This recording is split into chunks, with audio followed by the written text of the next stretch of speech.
Halo Sobat Film, sudah makan mie? Masih bersama saya Cak Kun. Kali ini Cak Kun akan membahas alur cerita Super Mie tahun 2019. Tanpa banyak spoiler di awal karena Cak Kun mau latihan jadi Superman. Aduh.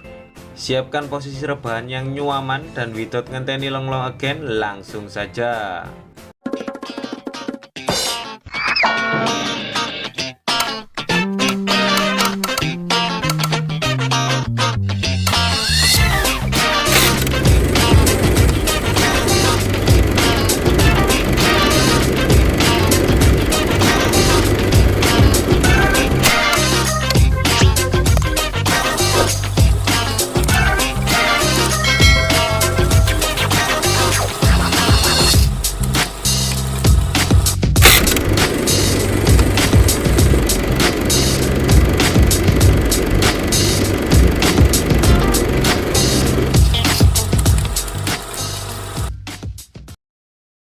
Berkisah tentang seorang penulis skenario yang bernama Sang Yu Nikitiange. Selanjutnya sebut saja Sang. Sang memiliki gangguan saat dia tertidur. Dia mengalami mimpi buruk yang benar-benar nyata. Setiap kali dia tertidur, dia selalu mendapatkan mimpi buruk yang serupa. Sang bahkan tidak bisa menyelesaikan pekerjaannya karena gangguan mimpi buruk tersebut. Dia sampai ditagih-tagih oleh Pak Kos karena sering menunggak bayar kos. Untuk beli martabak saja, Sang sampai kesulitan. Dia bahkan membeli martabak tanpa telur hanya untuk menghemat uangnya. Selain itu, Sang juga dikejar-kejar oleh Sange Nikitiange. Biar gampang selanjutnya sebut saja Bejo. Bejo ternyata berinvestasi kepada Sang. Dia berharap agar Sang dapat menyelesaikan naskahnya.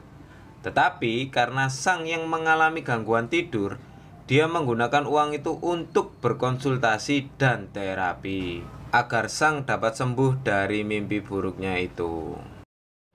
I spent it already. Spend it on what? Our world is the true dream, one out of many. Punishing intruders with no mercy. How can we reach our power with... You can believe in it or not. Setelah itu, Sang pulang ke kosan melalui pintu rahasia yang selama ini dia gunakan. Tetapi kali ini Sang tidak bisa masuk ke dalam kamarnya. Ternyata barang-barang Sang telah dikemasi oleh Pak Kos karena sering menunggak. Singkat cerita, Sang pun pergi ke kafe dengan membawa barang-barangnya itu. Di sana dia mencoba untuk menyelesaikan tulisannya. Tetapi karena kurang tidur ditambah dengan perut yang lapar, Sang tidak bisa menyelesaikan naskahnya itu. Saat ada pengunjung kafe yang tidak menghabiskan makanannya, Sang mencoba untuk melirik makanan tersebut, tetapi dia kedahuluan oleh orang lain. Hari pun semakin larut dan tiba-tiba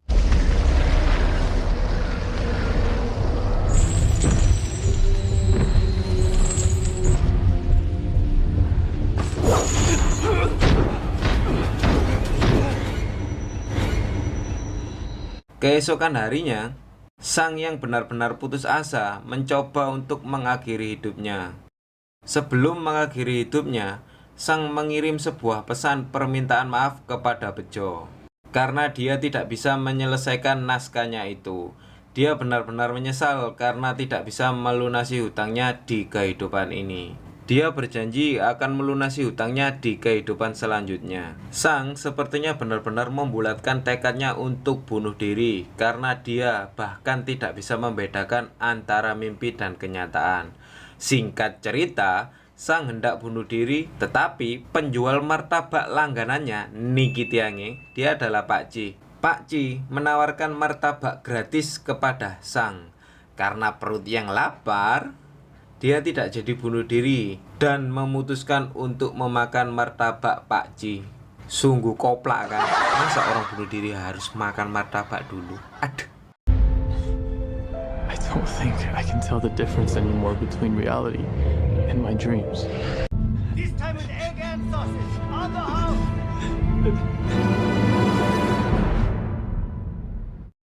Sembari makan martabak buatan Pak Ci, Sang sedikit bercerita tentang keadaannya kepada Pak Ci. Sebagai tiang sepuh, Pak Ci tentu memberikan sedikit wejangan kepada Sang. bahwa setiap orang memiliki masa sulit dalam hidupnya. Setelah menjelaskan tentang masalahnya panjang lebar kepada Pak Ji memberikan saran kepada Sang, bagaimana jika kamu bangun sebelum mati dengan mengatakan aku hanya bermimpi. I'm only dreaming. And you just might wake up. Skin pun berpindah di malam hari. Terlihat Sang menjual ponselnya dan pergi ke Tosorba untuk membeli beberapa Kinder Joy. Setelah itu, dia berjumpa dengan kawan lamanya Hwaer, Nikitiange. Biar gampang sebut saja Sri. Sri adalah kawan lama Sang sekaligus orang yang dia sukai. Sama halnya kita kalau disapa dengan orang yang kita sukai dalam kondisi keadaan kita yang kurang baik. Tentu saja itu akan membuat kita tersipu malu. Ternyata yang menyapa Sang waktu itu bukanlah Sri, melainkan sosok monster yang ada dalam mimpi Sang. Tetapi kali ini mimpi Sang disaksikan oleh penjaga toko. Sang Yu, is it really you? What happened?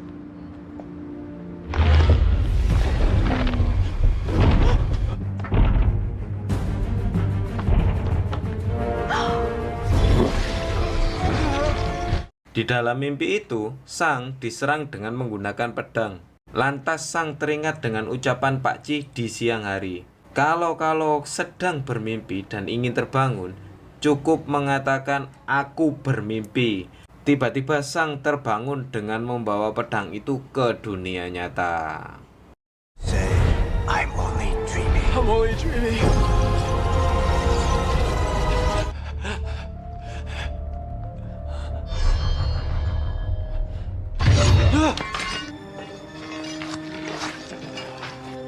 Setelah terbangun dengan membawa pedang tersebut, Sang lantas pergi.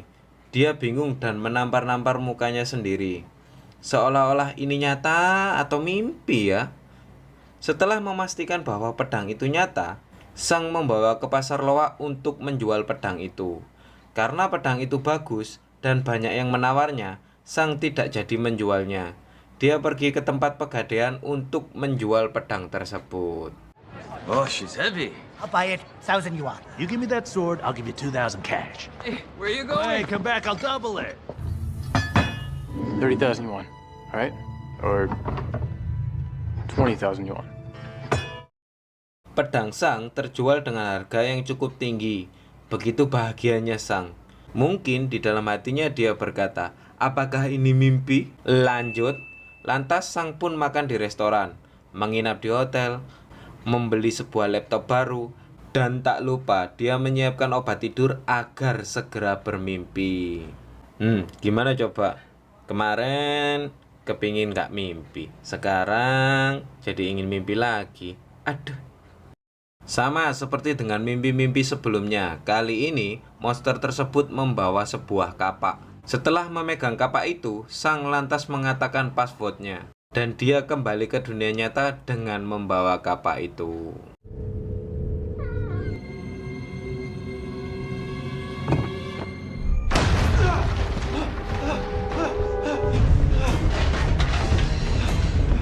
Only a dream! Sang lalu pergi kembali ke tempat pegadaian dan menjualnya.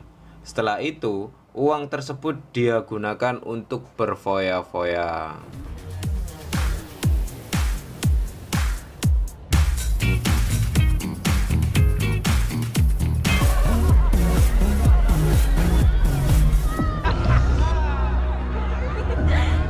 Here's my room. Free cab. Setelah pulang dalam keadaan mabuk, Sang lantas segera tidur. Namun, kali ini dia membawa majalah bergambarkan sebuah museum. Agar kalau dia bermimpi, dia bisa bermimpi di museum tersebut. Tetapi, kali ini Sang belum sempat membawa benda apapun dalam mimpinya dan Sang terbunuh terlebih dahulu oleh monster tersebut.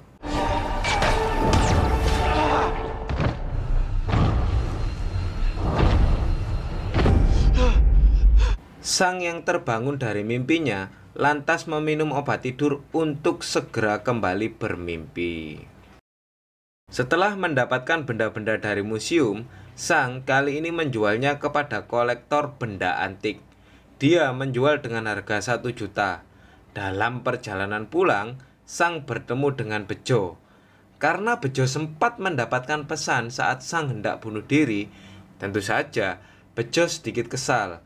Bejo pun menghampiri Sang, dan Sang terlihat begitu ketakutan atau ya panik lah. Tapi karena Sang kali ini beruang alias banyak duit, dia dengan santai berbicara dengan Bejo dan mentraktir Bejo untuk makan malam. Sing you!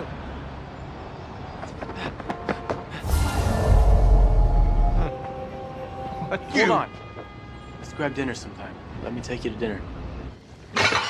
Hey, I'm talking to you! 20 grand. I want to make it up to you. Skin berpindah ke tempat Sri. Sri adalah teman lama Sang dulu. Tetapi sepertinya Sri tidak mengingat Sang kalau mereka adalah teman lama.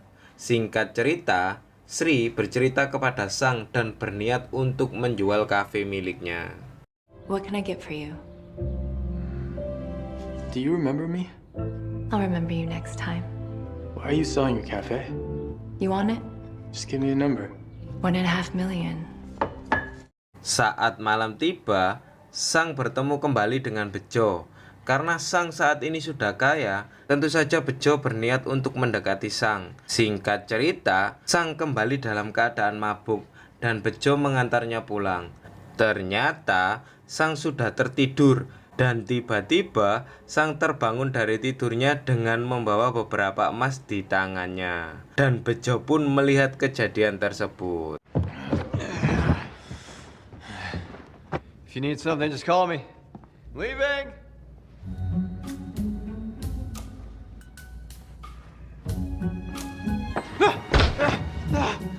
I'm dreaming! Huh? I think God has chosen you. I think I should be your partner. That's enough, San. Keesokan harinya, Sang membeli kafe milik Sri. Lalu Sang mengajak Sri untuk makan malam. Sebenarnya Sri sedikit ragu. Apa iya sih? Masa ada orang yang tiba-tiba membeli kafenya setelah dia ceritakan sehari sebelumnya? Singkat cerita, Sang memberikan penawaran kepada Sri untuk mengelola kafe itu. Dan Sri pun menyetujuinya. Liking coffee is just not the same as business. We'll bear the profits and losses equally. I accept. I You already trust you. Saat malam tiba, saatnya bermimpi kembali. Namun kali ini ada yang berbeda sob. Karena Sang saat ini memiliki asisten pribadi yang menyiapkannya untuk tidur. Ya, siapa lagi kalau bukan Bejo. Karena kemarin Bejo telah melihat sendiri apa yang dibawa Sang saat terbangun dari mimpinya. Mimpi Sang kali ini membawanya ke brankas penyimpanan uang. Namun kali ini Sang lebih pandai mengontrol kemampuannya seperti di film Matrix.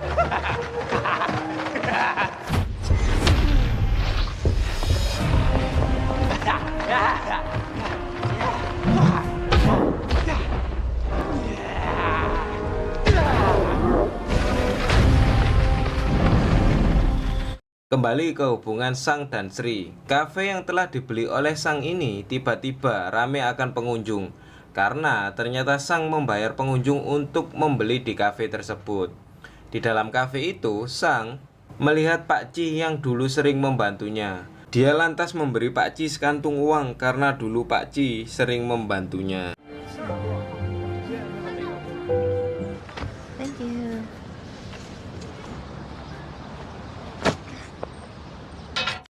Sang kali ini sudah benar-benar menguasai mimpinya ya sob. Ia mengambil semua barang berharga dari dalam mimpinya. Sampai-sampai Sang berhasil mengambil sebuah mobil sport mewah loh. Ada satu skin yang lucu juga. Di dalam mimpi Sang, dia hanya mengambil sebuah bra. Aduh, konyol nggak sih? Kenapa nggak seisinya sekalian dibawa coba?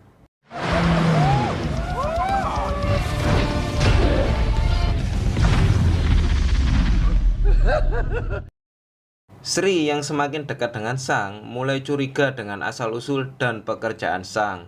Dia mulai bertanya-tanya nih sob. Tetapi karena Sang memang memiliki bakat sebagai penulis, dia lantas membuat sebuah naskah dan menyerahkannya kepada produser untuk membuat film dengan naskah tersebut. Bahkan Sang menginginkan bintang besar untuk filmnya itu. Sang juga menginvestasikan 100 juta untuk film tersebut, sehingga membuat Sri mempercayai pekerjaan Sang itu. He's traveled the world, collecting thousands of stories and honing his voice. This year, he has over 20 top film projects set to begin production. Di mimpinya kali ini, Sang tidak bertarung dengan monster yang biasanya dia lawan. Monster itu bahkan sudah lemah dan tak berdaya. Lalu Sang mengambil sabuk emas yang dikenakan monster itu. Dari sini sob, titik balik filmnya. Setelah terbangun dari mimpinya, Sang mulai merasakan hal-hal yang aneh dalam tubuhnya. Ternyata Sang tidak hanya membawa harta dari dalam mimpinya, dia juga membawa luka-luka yang dia dapatkan dari pertarungan di dalam mimpinya itu.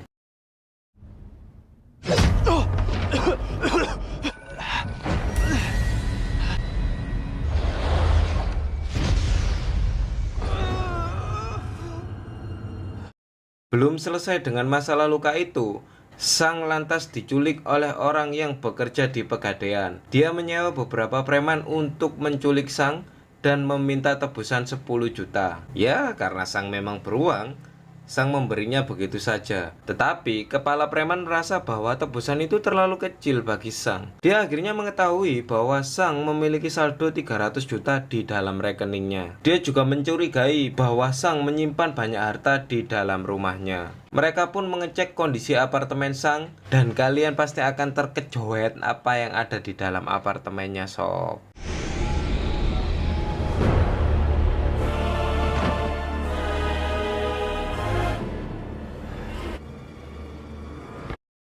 Si kepala preman ini masih saja tidak puas dengan apa yang di depannya. Padahal Sang dengan rela memberikan semua harta yang dia miliki. Kondisi pun tiba-tiba semakin runyam saat Sri datang melihat keadaan Sang. Sang yang terluka karena kekacauan itu, mungkin karena kesadarannya yang perlahan memudar, membawa Sang masuk ke alam mimpi. Ternyata Sang perlahan-lahan berubah menjadi monster yang selama ini dia lawan. Ternyata monster itu adalah dirinya sendiri loh sob.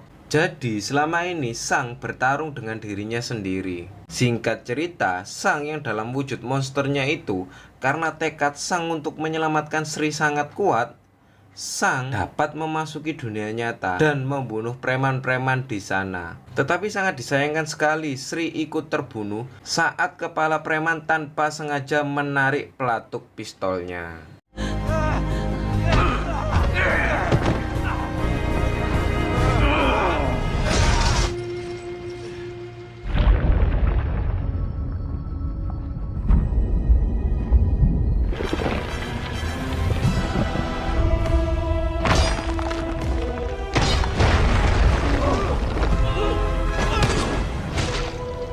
Setelah semua orang di sana terbunuh, hanya tersisa Sang saja.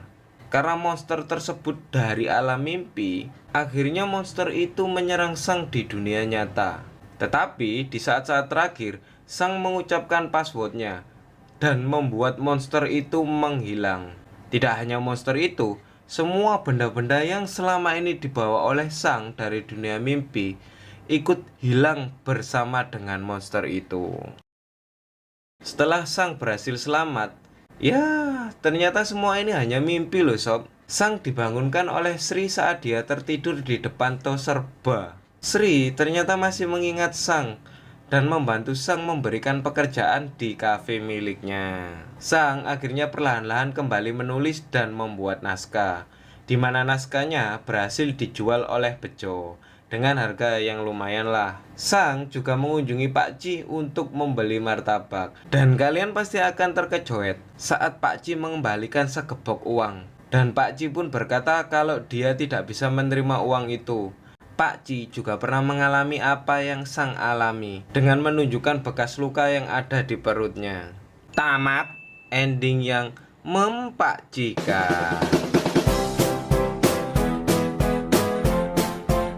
Gimana filmnya sobat film? Gimana ya kalau kalian bisa membawa sesuatu dari alam mimpi? Kalau saya akan membawa penawar virus corona biar bisa beraktivitas seperti biasa. Aduh, secara keseluruhan filmnya bagus, sangat menggambarkan kehidupan manusia yang sering halu. Ada beberapa adegan komedinya juga. Masa Sang nggak jadi bunuh diri cuman gara-gara martabak gratis? Aduh, kalau disuruh memberi nilai dari 1 sampai 10 nilainya 8 poin. Pesan dari film ini yang bisa kita ambil, menjadi kaya dengan cara instan adalah mimpi ya sob. Sudah dulu ya sob, karena Cak Kun mau bangun dulu dari mimpi. Aduh, jangan lupa komen, like, dan subscribe agar Cak Kun semakin semangat untuk upload videonya. Matur, thank you.